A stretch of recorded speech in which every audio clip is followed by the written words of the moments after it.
14ই ফেব্রুয়ারি, এটা বলতেও ঘৃণা লাগে। মুসলমানদের জন্য 14ই ফেব্রুয়ারি বলতে কিছু আছে? এটা খ্রিস্টানদের একটা কালচার। মুসলমানদের পিতা মাতাকে ভালোবাসা একদিন আল্লাহ ফরজ করেছেন, ওয়াজিব করেছেন না, যতদিন হায়াত আছে ততদিন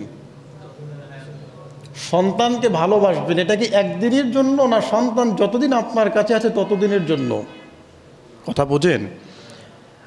আপনি আপনার স্ত্রীকে ভালোবাসবেন, এটা কি একদিনের জন্য, না যতদিন আপনার কাছে সে জীবিত আছে ততদিনের জন্য? সারা জীবন, আপনি যতদিন বেঁচে থাকেন। এটা খ্রিস্টানদের একটা কালচার। এই কালচার যারা অবলম্বন করে, এই কালচারকে যারা ফলো করে, তারা নিজেকে যদি মুসলিম দাবি করে, আল্লাহ রাসূল বলেন না। যারা যাদের কালচার অনুসরণ করেছিল, হাসরের মাঠে আল্লাহ তাদের সাথে আপনাকে দাঁড় করাবে। ব্লেনফ্রান্সদের ইতিহাস সুপ্রাচীন। এর সূচনা প্রায় 1700 বছর আগের পৌত্তলিক রোমকদের মাঝে প্রচলিত আধ্যাত্মিক ভালোবাসার মধ্য দিয়ে।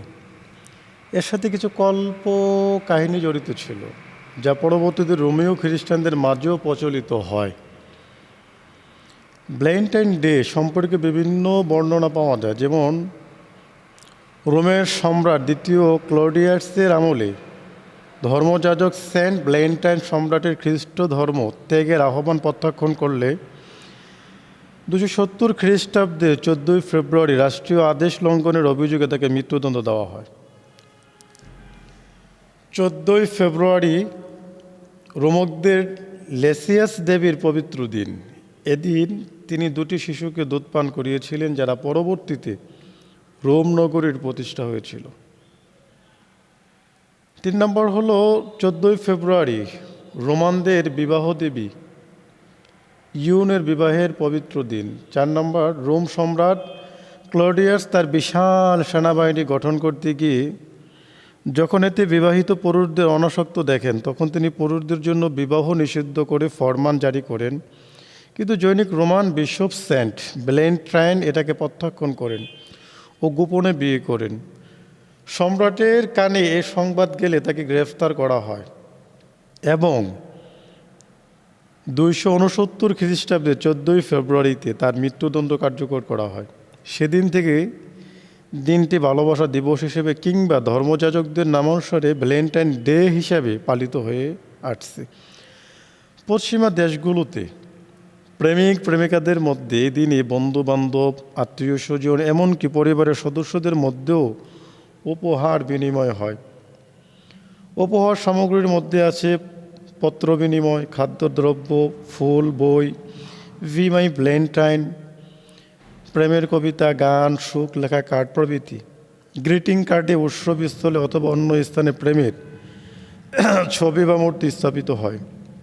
সেটা হলো একটি ডানাওয়ালা শিশু, তার হাতে ধনুক এবং সে প্রেমিকের হৃদয়ের প্রতি 3 নিশান লাগিয়ে আছে। এদিন স্কুলের ছাত্ররাও তাদের ক্লাসরুম সাজায় এবং অনুষ্ঠান করে। এদিনে পালিত বিচিত্র অনুষ্ঠানের মধ্যে একটি হচ্ছে, আর বলবো, আর বিশেষ করে প্রিয় তাওহীদি মুসলিম জনতা, এই দিনটি আসলে আমরা যারা পালন করি বা এই দিনকে যারা সাপোর্ট করি, আমরা কিন্তু আমাদের মনের অজান্তেই আমরা খ্রিস্টানদের একটা উৎসবকে আমরা মনের অজান্তেই পালন করছি। তো আমার আপনাদের কাছে একটা রিকোয়েস্ট থাকবে, যাতে করে এই 14ই ফেব্রুয়ারি কোনো কুসংস্কার আমাদের মধ্যে, আমাদের মুসলিমদের চরিত্রে কোনোভাবে স্টাবলিশড না হয়।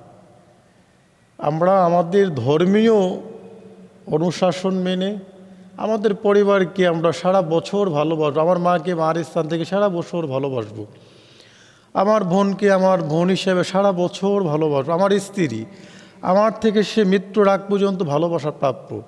আমি তাকে মন উজাড় করে সব কিছু দিয়ে ভালোবাসবো, যে ভালোবাসা আল্লাহ এবং তার রাসূল খুশি হবে। সুতরাং এই কুসংস্কার যেটা আমাদের ধর্মে নাই, এরকম একটা হারাম কাজ 14ই ফেব্রুয়ারিকে কেন্দ্র করে আমরা অনেকেই বিভিন্ন জেনা ব্যভিচার বিভিন্ন পার্কে যে কাজগুলো করছি, আপনাদের কমন সেন্সের কাছে আমার প্রশ্ন, কতটুকু আমরা ভালো কাজ করছি? সুতরাং ইসলামিক আইন হলো এই 14ই ফেব্রুয়ারি তো আমাদেরই সংবিধান না, আমাদেরই সংস্কৃতি না, আমাদের ধর্মের কোনো কিছুই না, আমরা অন্য ধর্মের খ্রিস্ট ধর্মেরকে অনুসরণ করছি, ওটা একেবারেই হারাম। আর দ্বিতীয়ত আমাদের ধর্ম এই সমস্ত কিছু জায়েজ নাই। সুতরাং সবাই আমরা এই 14ই ফেব্রুয়ারিকে এটা কুসংস্কার বা একটা জেনার রাজ্যে জেনার পরিবেশে আমরা দেখতে চাই না। আমরা দেখতে চাই আমাদের পরিবারকে মৃত্যুর আগ পর্যন্ত ভালোবাসার সাথে, ভালোবাসার চোখে। আল্লাহ আমাদের সবাইকে, আমাদের পরিবারকে মন থেকে ভালোবাসার, আল্লাহর রাসূল এবং আল্লাহকে নিজের মন থেকে ভালোবাসার তৌফিক এনায়েত করুক। চলো।